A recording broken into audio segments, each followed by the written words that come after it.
សួស្តីទីជនបេគីទៀតទាំងអស់ថ្ងៃនេះមកបង្ហាញជាមួយនឹងប្រភេទ MSI Exclusive ដែលមានលក់នៅតែបេគីទៀតតែប៉ុណ្ណោះជាមួយនឹង spec ល្អខ្លាំងមែនតើតម្លៃក៏ល្អដែរអញ្ចឹងយកមកទាំងអស់គ្នា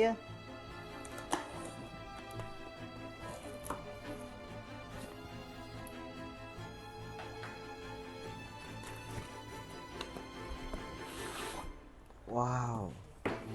ซึ่งตัวបានកាបូបមួយជាមួយនឹង loot box stand ទឹកជូរកញ្ចក់មួយម៉ៅមួយ kitchen ចេញយកមើលទាំងអស់គ្នាប្រភេទនេះ size box 2025ដែលជាប្រភេទ exclusive model របស់ MSI ដែលមានលក់នៅតែ Becky Deal តែប៉ុណ្ណោះ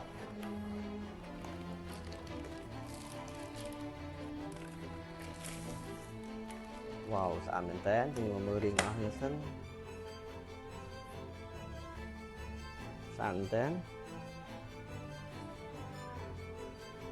មើលខាងក្នុងវ៉ាវ design ថ្មីស្អាតមែនតើជាមួយ AMD 7 RTX 57 RAM 16GB